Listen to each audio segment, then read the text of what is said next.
¿Qué tal, queridos amigos? Aquí en la Ciudad de México para participar en un encuentro entre escritores nacionales e internacionales, tratando de explicar lo difícil que ha sido en estos tiempos sostener la libertad.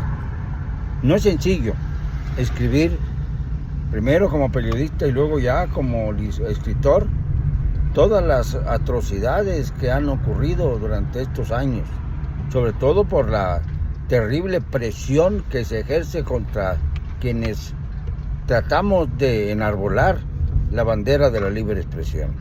No ha sido nada sencillo, ha sido más bien fatídico, ha sido más bien temible, ha sido más bien una actitud para tratar de acobardar a las voces críticas.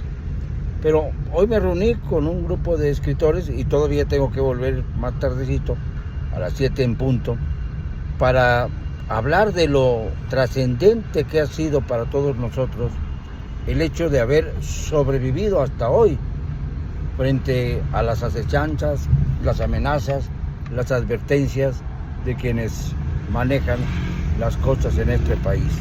El poder, el gran poder que poco a poco ha sido entregado cada vez más con mayor indecencia a las Fuerzas Armadas y al crimen organizado. Qué terrible enterarnos de que es el crimen organizado el que está haciendo negocio con la migración, con los migrantes.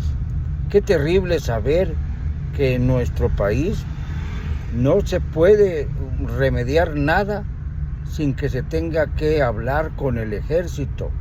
Ya vemos que en el ejército, por desgracia, pues ha habido una rapiña terrible. Escuchaba yo el comentario de una amiga nuestra que tuvo que pasar por el famoso aeropuerto internacional Felipe Ángeles, el AIFA, y pasó verdaderamente un calvario. Me decía ella, ni cuando llegué a Cuba había yo sufrido ese escalofrío de mezclarse con los militares, con rostros acosadores, con rostros atemorizantes, porque no es que lleven el uniforme, sino es también la forma en que se comportan, la forma en que manejan las cosas, que hacen sentir que estamos en una especie de guerra estancada o de guerra de baja intensidad, como llaman algunos. Pero la cosa es que, por desgracia para los mexicanos, cada vez son más las empresas y las cuestiones que manejan los elementos relacionados con las Fuerzas Armadas.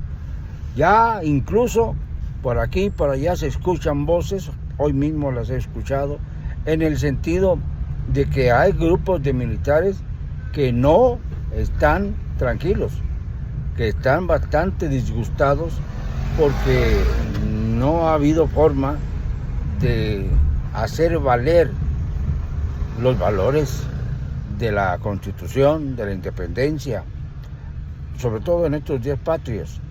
Se sienten despojados de todos los derechos.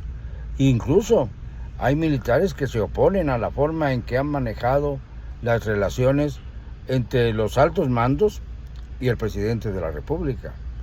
Una prueba muy evidente es la manera en que se quiere linchar a Xóchitl Gálvez por un problema que tuvo con un informe que debió hacer para lograr su titulación como ingeniera. Ella dice que simple y sencillamente su título lo ganó por la experiencia. Esto se puede hacer desde hace mucho tiempo. No necesariamente se tiene que presentar una tesis para garantizar la titulación. Caso muy distinto al de la ministra plagiaria, la señora Yasmín Esquivel, que desgraciadamente ha quedado en la más absoluta impunidad. Nadie reclama, en el caso de Yasmín Esquivel, una justificación o por lo menos una satisfacción social a una comunidad ofendida por la manera en que se designan a los ministros y magistrados de la Corte que ni siquiera pueden aprobar una tesis profesional. Qué diferente el caso de ella con el de Xóchitl. Y sin embargo es a Xóchitl a la que linchan y a Yasmín es a la que olvidan. Y si se va a hacer justicia, pues hay que despedir a Yasmín de la Corte, retirarla, destituirla de una manera u otra, para tratar con ello de hacer justicia y entonces sí atreverse y tener autoridad moral, todas las autoridades, para juzgar lo que pudo o no pudo hacer Xóchitl Gálvez. Esto es muy importante, no hay que perder la perspectiva, porque no se vale que la justicia sea una para unos y otra para otros. Es necesario, es indispensable que los mexicanos despertemos de esta pesadilla terrible. Hemos vivido, sí, en medio de una crisis permanente durante estos ya casi 5 años de gobierno del señor López IV. El mandante Pelafustán ha querido imponer sus normas, sus reglas, señalar a quienes se les aplica la justicia y a quienes no. Hablar y hablar y hablar, persiguiendo a los periodistas, persiguiendo a las organizaciones sociales, tratándoles de llevar todo tipo de problemas y de prohibiciones a cambio de que reciben beneficios, el beneficio de la impunidad sobre todo, los amigos que forman parte de Morena y sus aliados. Todos los morenistas y sus aliados, sus adherentes, el PT y el Verde, pues sencillamente se sienten muy tranquilos porque a ellos no les llega nunca la justicia. En cambio, cuando estás en el Frente Amplio opositor, todo lo que se diga tiene que ver con un acto de corrupción según los criterios de Morena. No ven paja en el ojo ajeno sin darse cuenta de que tienen la viga en el propio. Esto es lo que está pasando en el México contemporáneo. Esto es lo que no debemos permitir. Ahora en la capital del país veo a una ciudad cada vez más deteriorada.